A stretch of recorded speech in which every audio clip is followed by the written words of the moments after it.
This is your latest update on the biggest stories shaping the world right now. Let's get into it. The United States is set to implement a sweeping overhaul of its trade policy. President Donald Trump has announced a universal 10% tariff on all imported goods, with significantly higher rates for specific countries. China will face a 34% tariff, while the European Union, Japan, and other nations will see tariffs ranging from 10% to as high as 49%. During a Rose Garden speech, Trump defended the tariffs, calling them reciprocal and aimed at leveling the playing field. He argued that U.S. trading partners have imposed unfair restrictions on American goods for decades, and the only way to avoid these tariffs is to manufacture products in America. The move has drawn strong reactions globally, with Australian Prime Minister Anthony Albanese calling it not the act of a friend. He criticized the tariffs as unjustified and warned of consequences for U.S.-Australia relations. Despite this, he ruled out retaliatory measures, stating that he would seek resolution through diplomatic channels. The U.S. State Department has approved a $158 billion arms sale to the Philippines, marking a significant step in America's Indo-Pacific strategy. The deal includes 20 F-16 fighter jets, precision-guided missiles, radar systems, and other advanced weaponry, enhancing the Philippines' military capabilities amid rising tensions in the region. The agreement aligns with a broader U.S. effort to counter China's growing influence. Just last week, U.S. Defense Secretary Pete Hegseth reaffirmed America's commitment to its alliance with the Philippines, which has granted U.S. forces access to key military bases near Taiwan. Philippine Military Chief General Romeo Brawner Jr. has warned that any conflict in Taiwan would inevitably draw in the Philippines. In response, China has condemned the arms sale, with Foreign Ministry spokesperson Guo Jiakun warning Manila against playing with fire. Tensions between the United States and Iran are escalating once again. During a Senate confirmation hearing, retired Lieutenant General Dan Kane was pressed on the possibility of military action against Iran, as speculation grows over U.S. troop movements and arms buildups in the Middle East. President Trump has repeatedly stated that Iran will not be allowed to develop a nuclear weapon, warning of military consequences if they refuse to negotiate. In response, Iran has threatened to target the U.S. base at Diego Garcia, prompting the U.S. to deploy additional assets, including air defense systems and fighter squadrons. Behind the scenes, a top U.S. general recently held a 10-hour meeting with his Israeli counterpart to discuss military coordination, adding to speculation that a larger operation may be in the works.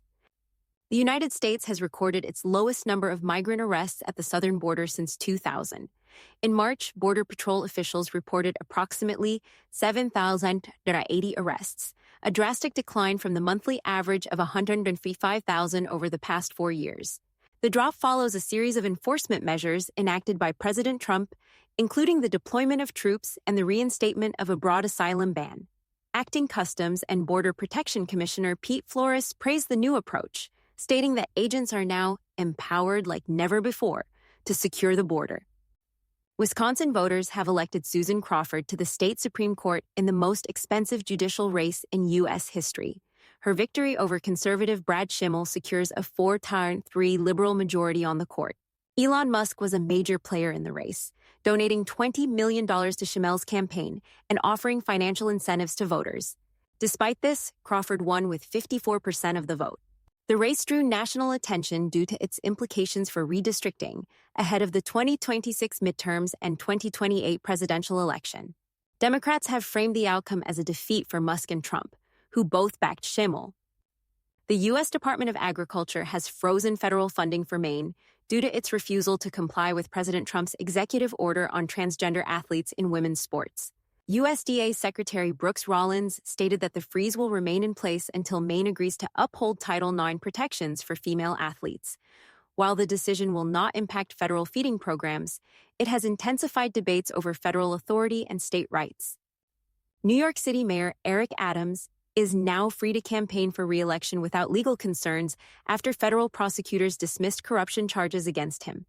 Adams had faced accusations of bribery and fraud linked to illegal campaign contributions, but the Department of Justice ultimately dropped the case.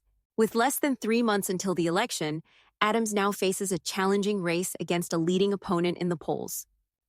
A bipartisan group of senators is moving forward with a resolution to overturn President Trump's national emergency declaration related to tariffs on Canadian imports, Led by Senator Tim Kaine, the resolution has secured Republican support, increasing its chances of passing in an evening vote. Trump has urged GOP lawmakers to oppose the measure, warning that weakening trade policies would harm American industry. The United Kingdom has formally designated Russia as a national security threat under its Foreign Influence Registration Scheme. This move will require anyone working for Russian state entities to register their activities or face imprisonment. The law takes effect on July 1st and follows a series of Russian cyber attacks, espionage cases, and the Salisbury poisonings.